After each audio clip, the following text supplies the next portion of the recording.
Now, this is a short story I wrote called "The Bartender Blues Singer," um, and it's one of the first stories I wrote. I was living in Lincoln at the time, and I was watching a lot of Cowboy Bebop. I was always walking past this blues bar, and I was also playing the harmonica all the time. And I was sitting in the coffee shop there uh, down in Lincoln, and it just kind of hit me as I was listening to music on the speakers in the coffee shop, and I just started writing this, and it's all written from the point of view of the bartender, and it's really a great story. It also incorporates a little slang term that I had learned. The Roman slang term for masturbation was left-handed whore, uh, and I kind of incorporated that into this, and I thought it was kind of funny. So let me read this. This is the Bartender Blues Singer. It was the worst of times, born from the best of times. The blues played in the background. A sweet, sultry voice and the slow tune of a harmonica echoed in the bar. This is where soul speaks through soul. Every man knows the blues, but that was never true for any man as it was for the man sitting across the bar. Jason Cole, man, he knew the blues. Man lived them old tunes. Around these parts, we call 'em cowboys, those bounty boys. Cole, he was the best. He was the best ever made, best ever lived, and perhaps the best there ever will be. Yeah, they broke the mold when they made him. The old coyote, the trickster himself, Jason Cole, made with the blues in his soul and Satan nipping at his heels. A silent breeze rolled the bar as some young buck sauntered in. He was dirty, by every means of the word. Man dressed from the lowers of life.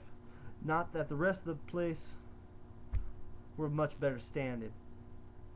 He propped himself on a stool on the corner bar and ordered some jack while poking the bartender for information. Cole looked up from across the room, stirring his prairie oyster.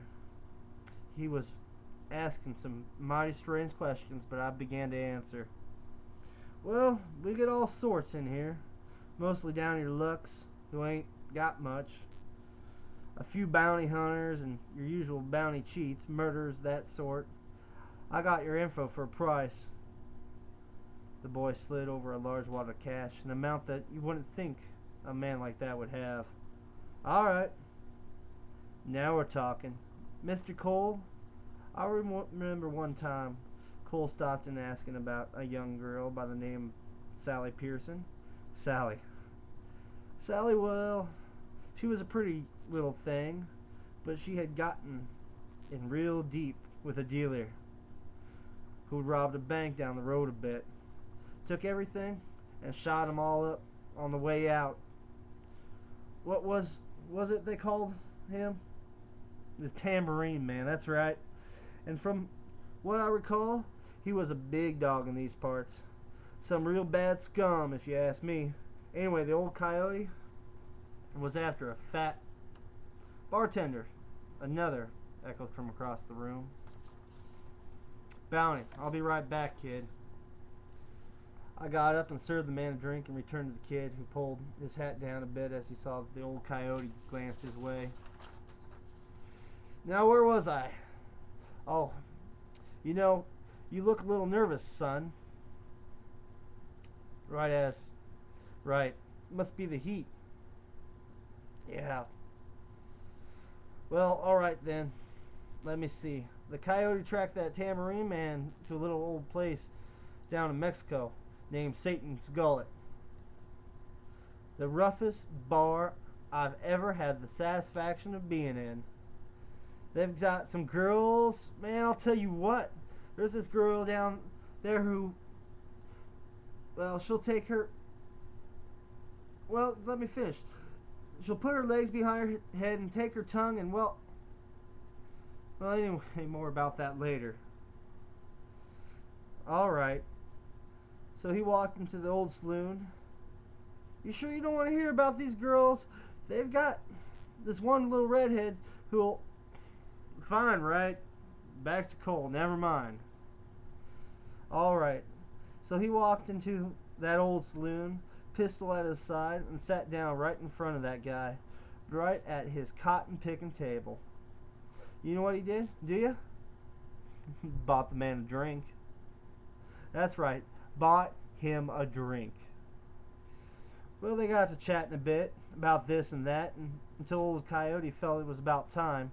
Cole sat there, legs outstretched on a chair, picking his fingernails with a knife. He told that piece of scum exactly who he was. I bet that peddler's eyes got as big as saucers. He pulled, but old Jason Cole must have been too fast for him. I hear he rocked back behind his chair, then shot the fuck square between the eyes. The Coyote there, he got a little sloppy though. That bitch Sally came out from the back and got him in the eye with a kitchen knife, stabbed him right in the fucking eye.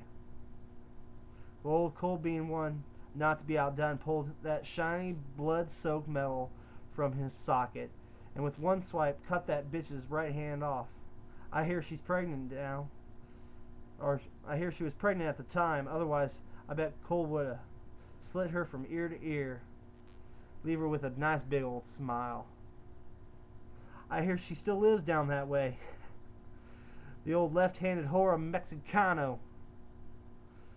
So does that answer your question? That's how he got that black patch, friend. You need anything else? The kid just told me nah and threw some bills my way. He walked across the bar to old Cole and said something. Something about his daddy, I think. All I remember after that was holding my chest. I never thought I'd be the one dead, struck by a stray bullet. The old Coyote lived, but everyone else seemed to fade away. I just laid there, letting the soul speak to my soul. I went out singing the blues in the back of an old saloon.